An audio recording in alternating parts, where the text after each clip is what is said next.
Hello, welcome to our Discourse Studies slidecast. Hope this presentation helps you to understand this topic in a deeper way. You will have many examples so you will not get lost. We will be talking about these questions, but first I will start explaining these four titles. Speech act theory. Even if we did not think about this before, people can actually perform an action by saying something, and this is what the speech act theory is based on. It explains that the listener and receiver of the message can usually recognize the type of action performed by the speaker and his or her produced utterances.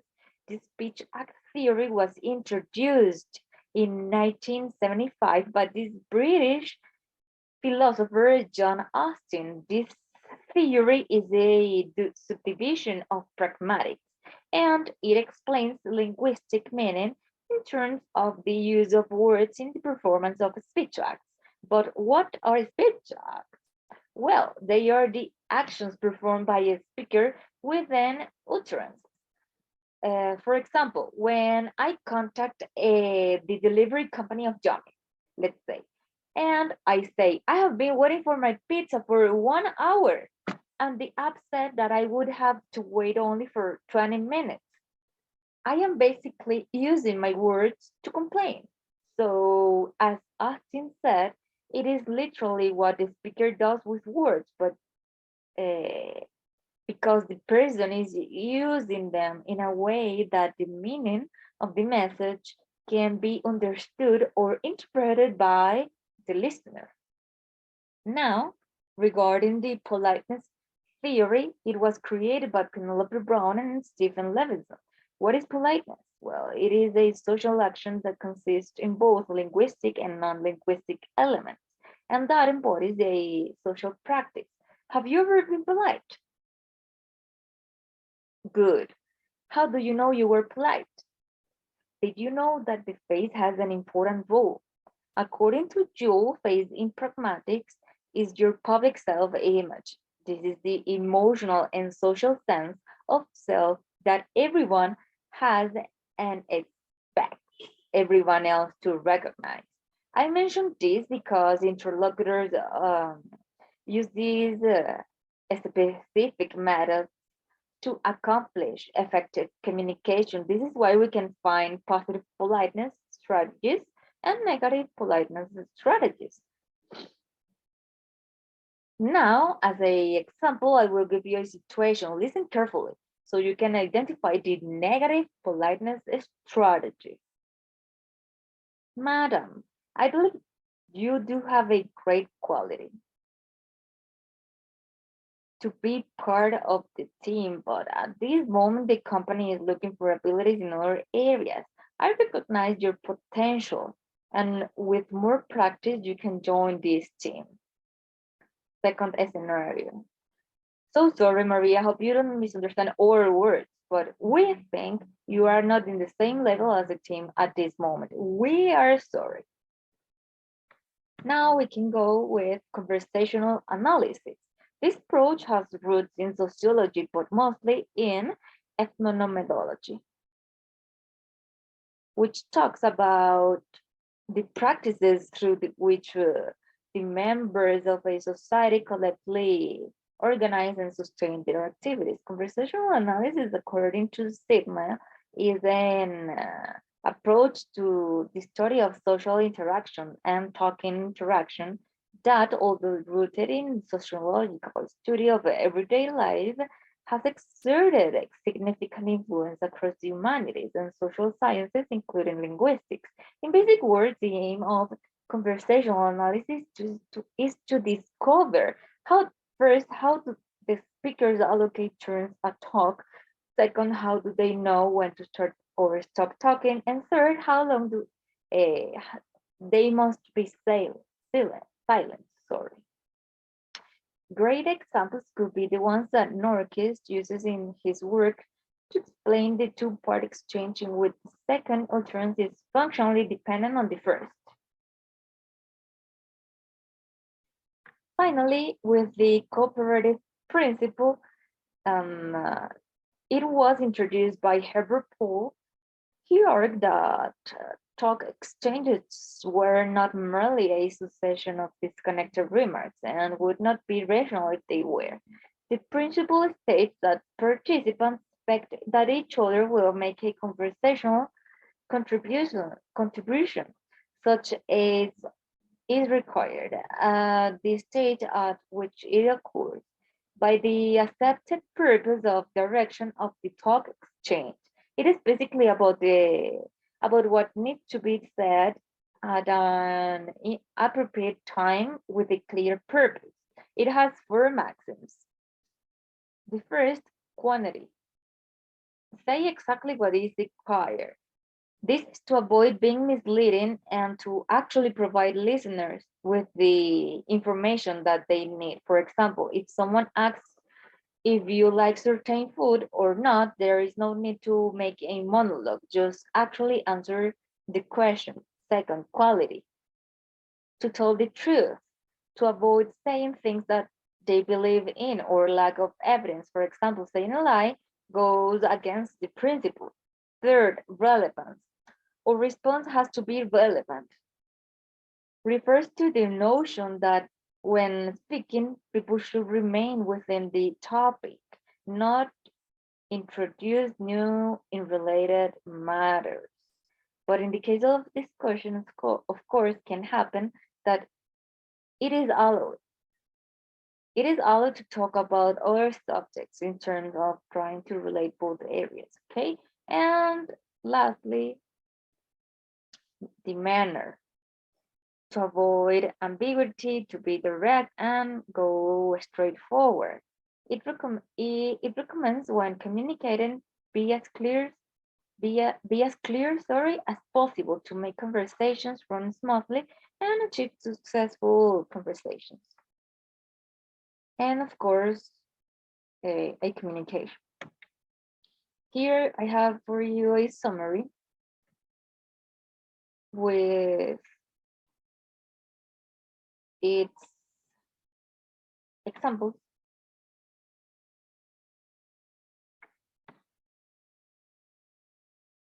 And now we are going to answer this question. How are speech theory, politeness theory, conversational analysis, and comparative principle related?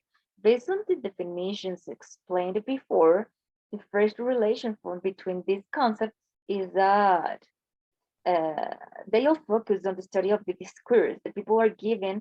And furthermore, the most important relation kept between these terms is that uh, they all study the way in which the cause and intentions of speakers are shown in their words, and not only in their words, but in the ways of speaking.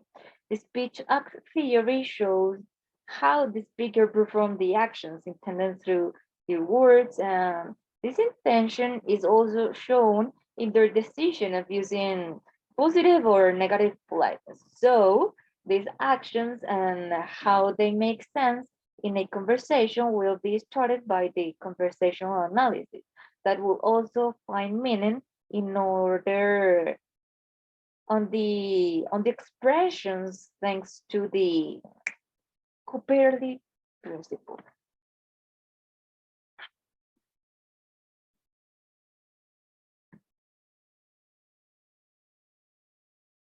Hello, I have a question for you guys. How are inferences, presupposition, and implicator interrelated? Well, in order to answer this question, let's understand what these terms mean. According to Norman and Vonk, an inference is defined as information that is not expressed explicitly by the text but that can be derived from the text on the basis of the comprehender's knowledge and that is encoded into the representation the comprehender constructs of the text. Let's see how inference works. Tom saw that the sandwich he left on the table was gone. Then he saw crumbs lit to his dog's bed. What do you think he could infer? Exactly, that the dog ate the sandwich. On the other hand, we have presuppositions. Levinson said that any kind of background assumption against which an action, theory, expression, or utterance makes sense or is rational. And here we have one example. Daisy stops eating pizza for breakfast. Here we can presuppose that Daisy used to eat pizza for breakfast. And last but not least, we have implicature. Grice expressed that implicature refers to the inferencing process by means of which the meanings of utterance are interpreted in relation to their context of use. Here we have this example. Andrea, are you going to the park today? Melanie, I have an appointment. Here, Melanie meant that she is not going to the party by saying that she have an appointment. After understanding each concept, can you see how the three of them are interrelated? Well, this happens because there are pragmatic implications. This phenomenon occurs because in semantics it is important to distinguish senses. For this reason, it is essential to take into account the degree to which sentence meanings determines what is said. Also, it is imperative to mention that presumptions and implicatures are types of inference. And now I will talk about expressibility and answer this question. But first, we need to understand what is the principle of expressibility. According to Searle, whatever can be meant can be said. It is understood that transformation of explicit speech into explicit one is always possible, given the assumption that the speaker is speaking literally and what the content is appropriate. The principle of expressibility should be understood as saying something about the conception content of experience. The problem of meaning and saying and the principle of expressibility philosophy of language distinguish the meaning of a sentence and of an utterance between what is said and what the speaker means or intends to say by uttering a sentence or expression. The general form of such cases is, for example, you said that, but I meant this. The first consists of accidental difference between saying and meaning.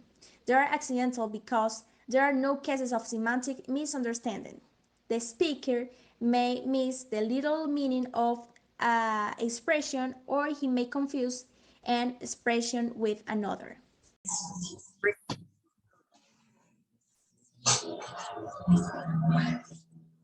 Hello, my name is Santiago Silva, and I'm going to talk about inferences, presuppositions, implicatures, and principles of expressibility. Can speech acts be considered utterances, and why? To utter means to say, so when you're saying something, you're making utterances. Saying 24 in math class is an utterance, as well as a police officer yelling stop. Saying good boy to your dog is an utterance. Even a long speech by the president is an utterance. If you can't hear it, it is not an utterance. Speech check, a variety of verbal communication and also a subdivision of pragmatics often take place in verbal and nonverbal communication. Yule states that speech checks are the study of how speakers and hearers use language. As mentioned before, saying 24 in math class is an utterance. Anything we can say can become an utterance, as well as a teacher giving a class or a narrator giving something to talk about. How does the notion of context differ in each theory or method? Context. Even though context has a role in all theories or method, it does it in different ways. For the cooperative principle, the linguistic and non-linguistic context of an utterance determines the meaning of implicatures. For the speech act theory, the context provides the condition for the competence and full performance of acts. On the other hand, for the conversational analysis, context is represented as previous utterances that shape new ones.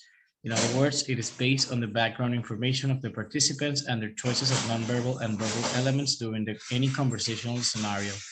And finally, for the politeness theory, contextual factors determine the politeness strategies that will be applied in order for the participants to achieve the purpose. Some examples is that in conversational analysis, I will take you to jail. If I'm not a policeman, the context invalidates my performative utterance. In politeness theory, where when you're going to refer to your boss, you cannot use the same politeness strategies as when talking to your friends. These are our references, and thank you for your attention. We hope you liked it. Entonces, una vez que yo termine esto,